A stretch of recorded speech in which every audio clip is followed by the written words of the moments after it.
হযরত মুয়াজ ইবনে জাবাল রাদিয়াল্লাহু তাআলা এই হাদিসটি লিখেছেন, নবী করিম সাল্লাল্লাহু আলাইহি সাল্লাম তাকে 10টি উপদেশ দান করেন।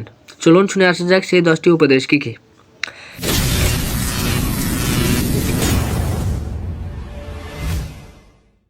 1 নাম্বার, আল্লাহ তাআলার সাথে কোনো কিছু শরীক করো না, যদিও তোমাকে হত্যা করা হয় বা পুড়িয়ে ফেলা হয়। 2 নম্বর যে কথাটি বলেছেন, পিতামাতার অবাধ্য হও না, যদিও তারা তোমাকে ধন সম্পদ পরিজন থেকে ত্যাগ করে চলে যেতে চায়। 3 নম্বর যে কথাটি বলেছেন সেটা খুব গুরুত্বপূর্ণ কথা, সেটা হলো ইচ্ছাকৃতভাবে নামাজ ত্যাগ করো না।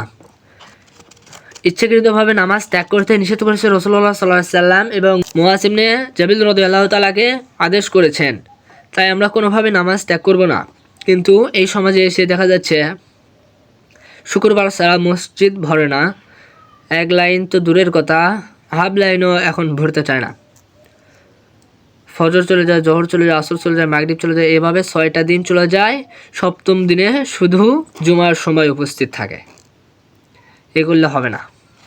আমাদেরকে যদি পরকালে জান্নাত পেতে চাই তাহলে আল্লাহ তাআলার সকল হুকুম মেনে চলতে হবে। ইনশাআল্লাহ আমরা মানার চেষ্টা করব। 4 নাম্বারটি যে কথা বলেছেন রাসূলুল্লাহ সাল্লাল্লাহু আলাইহি সাল্লাম, কখনো মদ পান করো না, কারণ মদ হলো সকল গুনার উৎস। তাই আমরা মদ পান থেকে বিরত থাকব।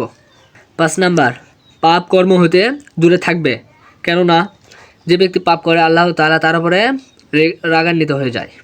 6 নাম্বার, যুদ্ধের ময়দান হতে কখনো পলায়ন করবে না, যদিও সকল সৈনিক মারা যায়, তুমি যদি একাই বেঁচে থাকো তবে লড়াই করবে, কখনো পলায়ন করবে না।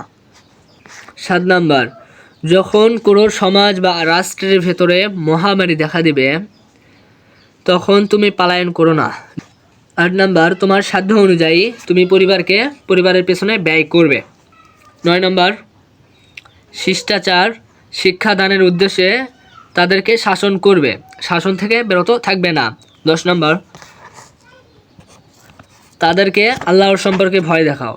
যারা ছাত্র রয়েছে তাদেরকে তুমি উপদেশ দাও, আল্লাহর সম্পর্কে তাদেরকে ভয় ভীতি দেখাও।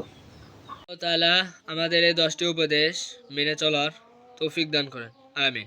সবার কাছে একটা প্রশ্ন, হযরত মুয়াজ ইবনে জাবাল রাদিয়াল্লাহু তাআলা আনহু নবী করিম সাল্লাল্লাহু আলাইহি সাল্লাম নবুয়তের কত বছর বয়সে তিনি ইসলাম গ্রহণ করেন?